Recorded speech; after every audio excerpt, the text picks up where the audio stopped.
नाहीये. अजूनही जर चांगली फटकेबाजी केली तर मॅच मध्ये कमबॅक करू शकेल शिवराम मामा 11 कवसा संघ, कारण की सलामी वीर फलंदाज अजूनही मैदानामध्ये कल्पेश. आता कल्पेशला इथून आक्रमण करावा लागणार आहे या मॅच मध्ये. संघ अडचणीमध्ये असताना तेव्हा आपण चांगली फलंदाजी करतो ना, तर नक्कीच तेव्हा मात्र आपल्याला हिरो बनण्याची नामी संधी असतं आणि ती संधी या ठिकाणी आहे, ती म्हणजेच कल्पेश आणि फलंदाज विजय यांच्या खांद्यावरती. 5 येते मात्र ते चांगली कामगिरी करतील का. बॉलिंग ट्रॅकवरती आशिष पाटील. पहिलाच बॉल, यावेळी आक्रमण करण्याचा प्रयत्न, झेल खाली क्षेत्ररक्षक आहेत, विकेटचं होईल पतन. अजून एक धक्का मैदानामध्ये लागतोय, कौस संघाला फलंदाज बाद होते. सलामीवीर फलंदाज Kalpesh back to the back out.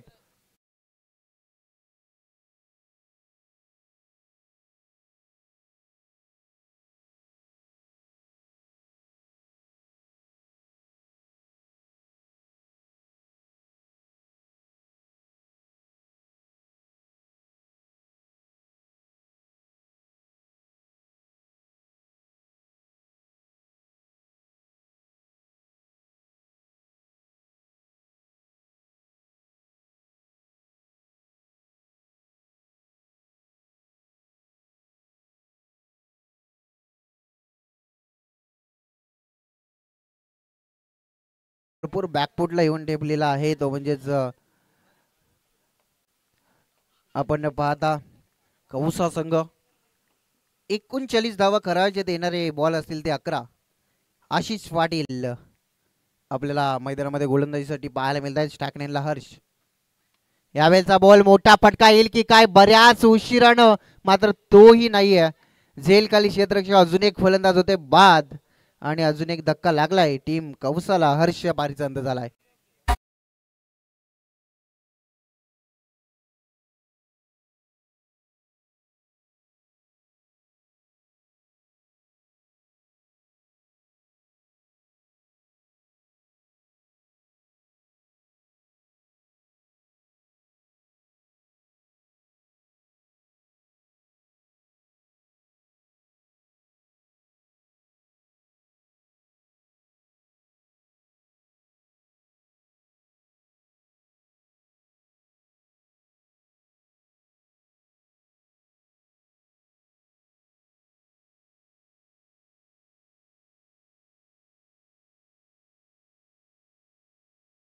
पण पाहिलं तर बॅक टू बॅक फलंदाज बाद होताना पाहायला मिळतात.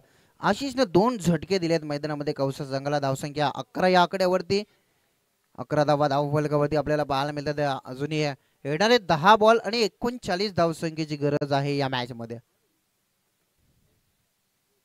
Very good bowling. अजून एक डॉट बॉल येताना पाहायला मिळतंय. 2 झटके दिल्यानंतर डॉट चेंडूची सांगता, आणि ह्या संघाची हीच तर खरी ओळख आहे.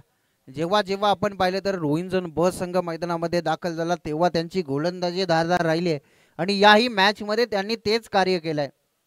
तब्बल 7 फलंदाज बाद झालेत मैदानामध्ये कौसा संघाचे, 11 या आकड्यावरती.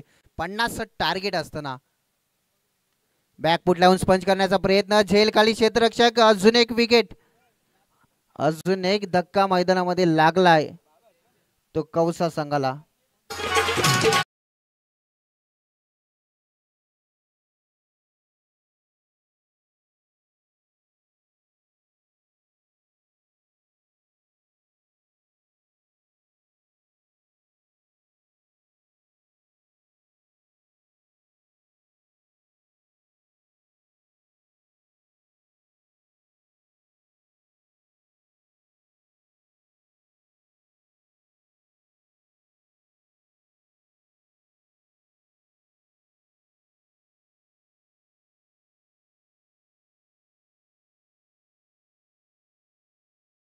विकेट माघारी परतलेत बॅटिंग करत असताना कौसा संघाचे.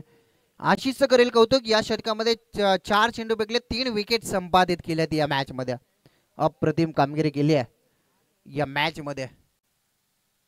यावेळेचा बॉल उचली भरपूर चांगली आपल्याला पाहायला मिळालेली. अजून एक डॉट बॉल आणि या स्पर्धेतील मेडन षटक येईल की काय हाही प्रश्नचिन्ह या ठिकाणी निर्माण झालाय, कारण की 5 बॉल 3 विकेट आणि कोणती धाव खर्च केली नाही. गोलंदाजी आवडली असेल तर एकदा जोरदार टाळ्या होऊन जाऊ देत आशिष साठी. अप्रतिम अप्रतिम गोलंदाजी या ठिकाणी सादर केली आहे आशिषनं, दर्जेदार गोलंदाजी. यावेळेचा बॉल शेवटच्या बॉलवरती धाव घेण्याची संधी आहे, मात्र नो स्ट्रायकरच्या खेळाडूने इथे सांगितलं की मेडन षटक. एकदा जोरदार टाळ्या आशिष साठी. या स्पर्धेतील पहिला मेडन षटक हाताळण्याचा विक्रम त्याने केला.